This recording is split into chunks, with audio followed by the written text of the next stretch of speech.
Take two. Okay, we're going to take two. All right. Well, that was a good practice run. Okay. Take two. So, for those of you who do not know me, my name is Sarah Hull. I'm the Resident Services Director, and I work very closely with Mary Jo, the wellness nurse, Gretchen Dom, the activities coordinator, and Kim Colbell, the fitness coordinator. And I also provide social work type services to all of the independent living residents and their families.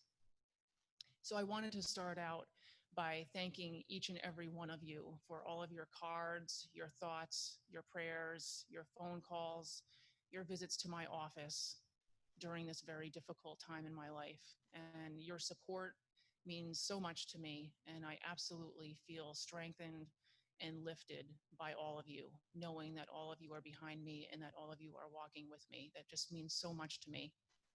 And I also wanted to thank Michelle. She has been immensely supportive of me.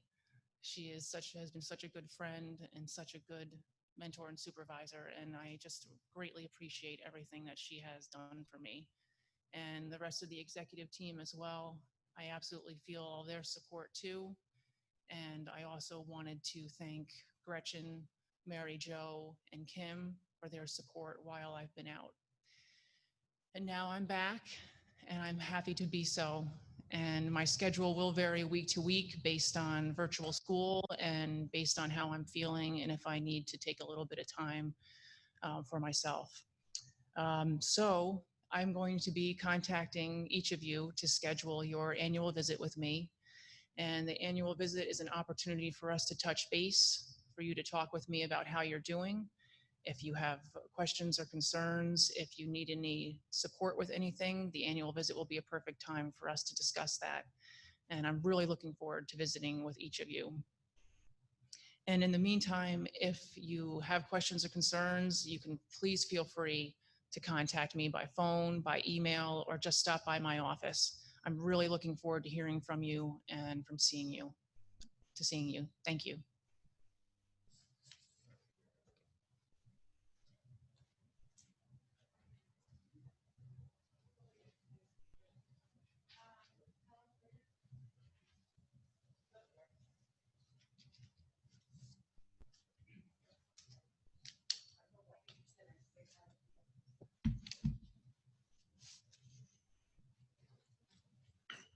Hello, I'm Tom Tango, Director of Plant Operations Security. I just have a couple things. It's kind of weird. I don't know where to look. I guess look up there, right? Hi. Um, I've said this a few times. I have office hour. My office is open Wednesdays at 1 o'clock. It's very common that people stop me in the hallway to ask me a question. Usually the conversation starts with, "Oh, I know I shouldn't stop you here." Um, and a lot of times I get asked about things that I don't have the information with me. So a lot of times the best way to get answers or your issues resolved is if you come down to my office hour, because when you come down to my office hour, I have all the information and all the people who I would need to get that information from. So if you ask me about a work order, I'll be right at my computer. If you ask me about a project we're working on, I have all the notes. If you ask me about something maintenance wise, Noel is there. I can ask him. If you ask me about something at concierge or about transportation, Jason is there. I can ask him. So I would encourage anybody with any issues to schedule and to come see me on my office hour, which is Wednesdays from 1 o'clock to 2 o'clock. I can make it longer, but in the last 6 weeks, I've had 0 people. So if I start to get crowded on that hour, we can make it longer. But again, please come see me if you have questions and we can resolve them all right then. The other thing I want to mention, and I'll be sending notices out next Wednesday, the 23rd, we're going to be turning the water off for 2 hours at 11 o'clock at night. And I'll send notices out. But again, Wednesday at 11 o'clock at night on the 23rd, the water will be off for 2 hours. That's all water, hot and cold. You open your tap, nothing's coming out. toilets aren't going to flush, only once. But 11 o'clock at night, we are installing some components that will allow us to hook up a tanker truck in an emergency, should that emergency arise again. So that's why we're doing this again at 11 o'clock at night. That's really all I have for now. And again, come see me on my office hour of 1 o'clock on Wednesdays. All right. Thank you.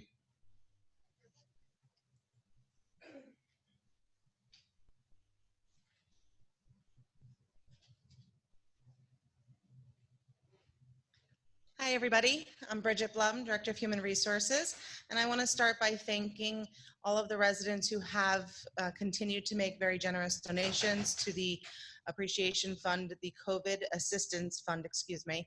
Our employees have benefited greatly from that fund. To date, we've granted more than 65 applications from employees in need who have sought assistance, and we continue to get applications almost daily. So we're very thankful that we're able to consider those applications, and it wouldn't have been possible without your very, very generous donations. I am going to make an announcement on behalf of my friends who are part of the Resident Appreciation Committee. I know that around this time each year, that committee is working very hard to secure the last donations from the residents for the Appreciation Fund. That is a fund that is collected by the residents. Since we have a policy that does not allow tips or gratuities here at Woodland Pond, the residents came together and formed this committee to collect money for the hourly employees, which they give as a gift each year. So the committee chair and members of that committee are, working very hard to continue to secure the funds for that account so that they can hopefully give a nice gift to the employees this year as well.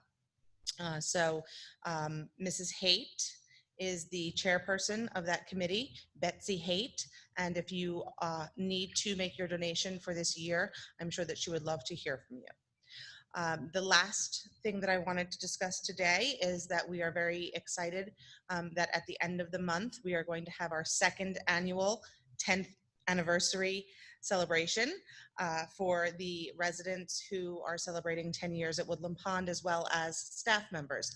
And this year, like last, we are going to be honoring 9 staff members, which I think is tremendous. And the invitations for that event for the people who qualify will be going out hopefully by week's end. And I just wanted to let you know it's going to be happening, because I think it's wonderful that we have that many folks who are going to be celebrating their 10th anniversary here at Woodland Pond. Okay, that's all. Thanks so much.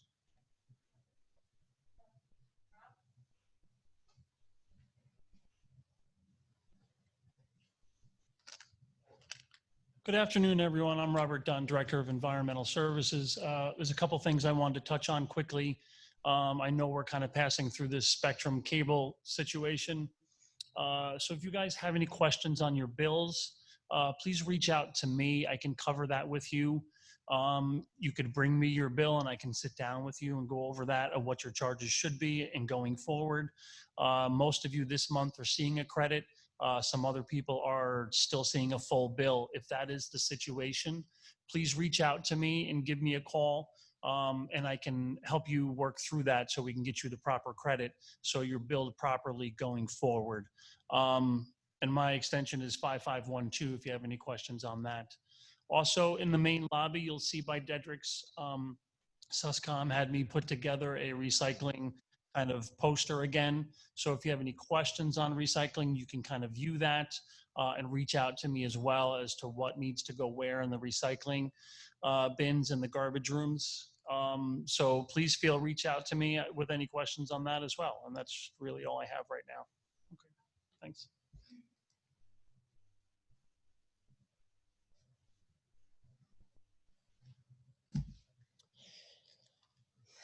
Hi, everybody. Ronnie Lakota, Dining Director. I just have 2 things to talk about today. Number one, I want to thank everybody. We've been getting a tremendous amount of feedback on the menu. As minor as some of the comments are, they are important to us. Keep them coming. We really look at every single comment that we get, and we try to adjust all of them. We try to make changes to every single thing. So keep them coming. The other thing is that al fresco dining is moving indoors. So no longer al fresco dining. We are indoors. If someone wants to still sit outside, we have the seats outside as well.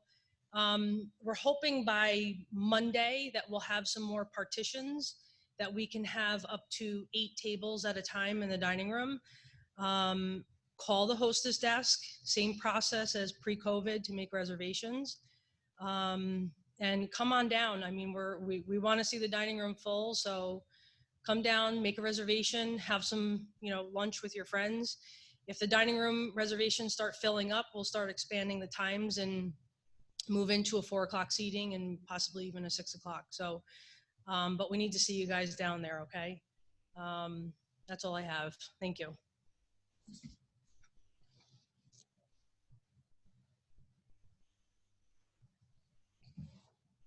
I'm standing. It's my thing. Sorry, technical difficulties. I am Michelle Grimolia, the president and CEO of Woodland Pond. Hi, everyone. It's been a while, I think, since we did a live meeting like this. I, of course, first want to welcome Sarah back and thank you for your sentiments. We are all behind you, you know that. You do what you need to do, you take the time that you need, but when you're ready, we're ready for you, okay? I'm going to talk about a few things, and then I'm going to talk about my memo from yesterday. So first and foremost, I'm thrilled to see that, we're starting up a lot of our activities again. Residents seem to be positive about the experience that they're having. We greatly appreciate your social distancing in the meetings and events, allowing the use of the plexiglass partitions. I can tell you from my industry calls, most of our peer CCRCs and retirement communities are not back to in-person cards, in-person dining. The communities have not felt comfortable adopting with plexiglass. Residents have said, if I have to have plexiglass, I'm not doing it. So their dining rooms are sitting vacant. Card games are not resuming. So I greatly appreciate you recognizing how actually protective the plexiglass is and can allow us to have you being together again. When you are waiting for activities, reservations in the dining room, the concierge, we are really starting to see again a great amount of congregation and aggregation of bodies, and we cannot have it. We've talked so much about how much 6 feet distance is. It's a long distance. This pole right here is probably only 4.5 feet. So maybe 5 feet. If I laid this down, the person next to me has to be at least that far away, plus another foot. That's in front of me, behind me, and side to side. Everyone's got to have that. So please keep this in mind. The masks have to be on. They have to be covering your face and your nose. I'm still seeing so many people wearing them like this, or, like falling down their nose. It's not going to work. We've got to have the masks on and have them on completely. We've got to have the safe distancing. Those are the kinds of things that, despite the plexiglass, despite having a dealer, despite having the monitors in the halls, it's those 2 simple things, the masks and then not keeping the social distancing, that's going to force us to close everything back down. So please do your best to comply with that. If you are running a meeting, this is on the room request form. You have to take attendance at every meeting, please. Those attendance sheets, once you take them, can be submitted to concierge, but you agreed when you requested the room to a whole series of COVID protections, and one of those is to indeed keep attendance. I keep those on file in my office because in the event that we have an incident of COVID on campus, or even the flu now, we have to be able to contact trace. And that contact tracing is going to take many forms. So please make sure that you're keeping those attendance lists. If I don't get them in, I'm sort of doing a grace period right now. If I don't get them in, for the next couple weeks, I'm going to have to look at which activities I'm not getting them from, and we're going to have a conversation about possibly postponing those activities. It's really critical. To the point of contact tracing, thank you so much for everybody that participated in the drill 2 weeks ago. I completely know and understand how challenging it was, because I likewise did my own contact tracing drill and failed miserably. It was very challenging for me to remember who I had interacted with over the prior 14 days and to what extent I had contact. So since the drill, we got about 75 or 80 of you participated in it. I have created a template to provide to each of you on a ditto form that basically says that you can put next to your telephone or on your counter, that this way you can just keep a running list of all of your contacts. It's very straightforward. And then this way, if we do have any outbreaks of any type on campus, we can just say, please give us your forms. Obviously, they're going to be optional, but they're going to be a really significant tool for you to just keep a running list. It just asks for the date, who you had interaction with, and there's some options as to what kind of interaction it was. And that will help us determine if we do have a case, do we have to shut everything down? Because this happens to be a person that was, kind of all over campus, interacted with a lot of people, created a lot of risk inadvertently, or is it an isolated situation where the person isn't, out and about?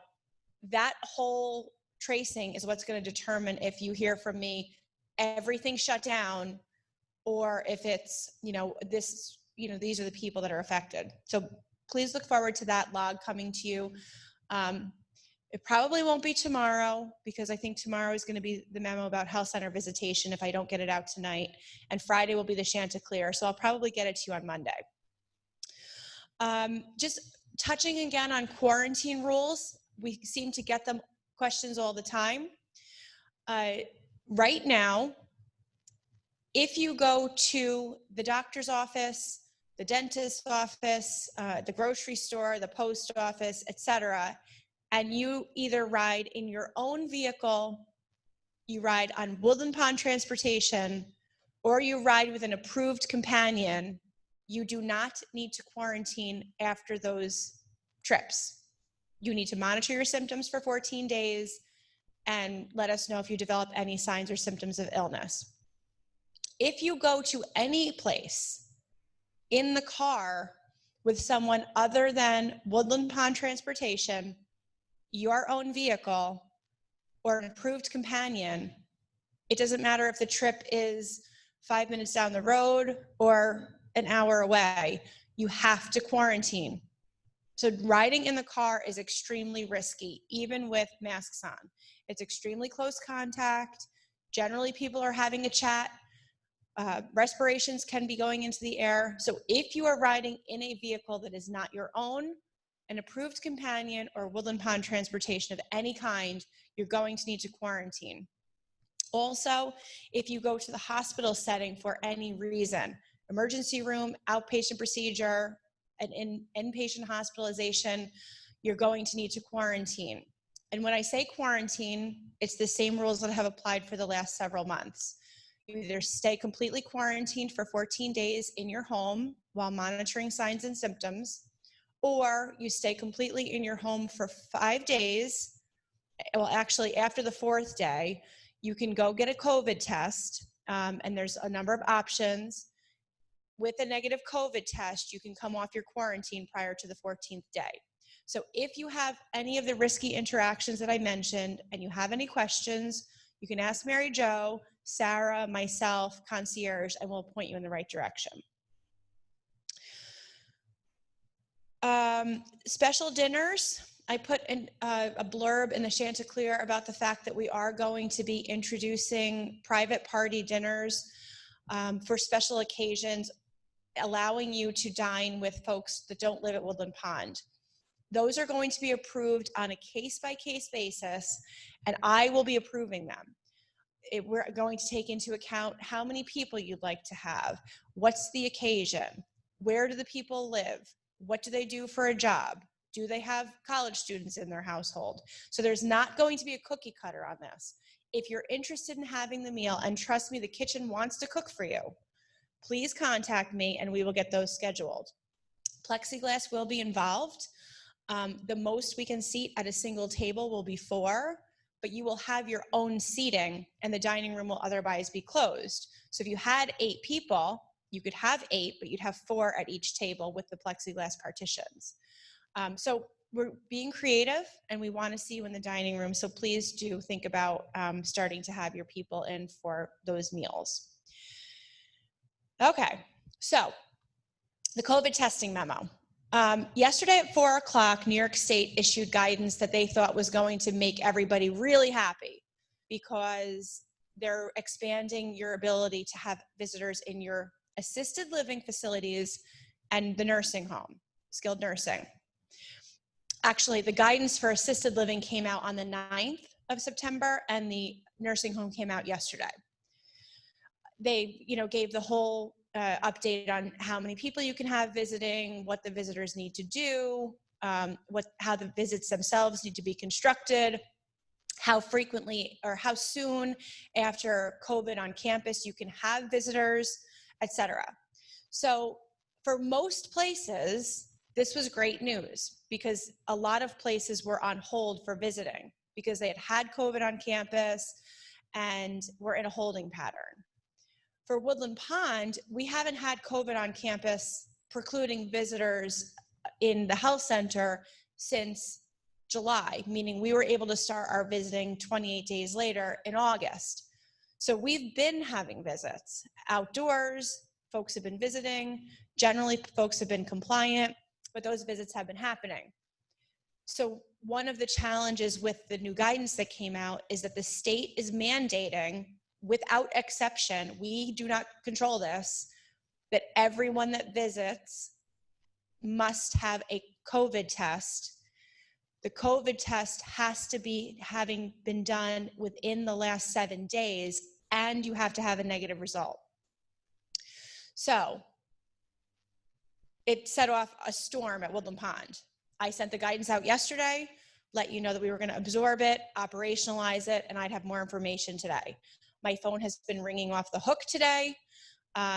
This can't be, this will never work, I'm not going to be able to see my spouse. Family members have been calling me. So what I can tell you is this. I spent the day today with my team taking the state requirements and figuring out how we were going to make it work at Woodland Pond within those requirements. I drafted a memo, which was prepared and ready to go at 1 o'clock. At 1 o'clock, I got an invitation to participate in a Department of Health teleconference or webinar at 4:30 today to discuss that guidance.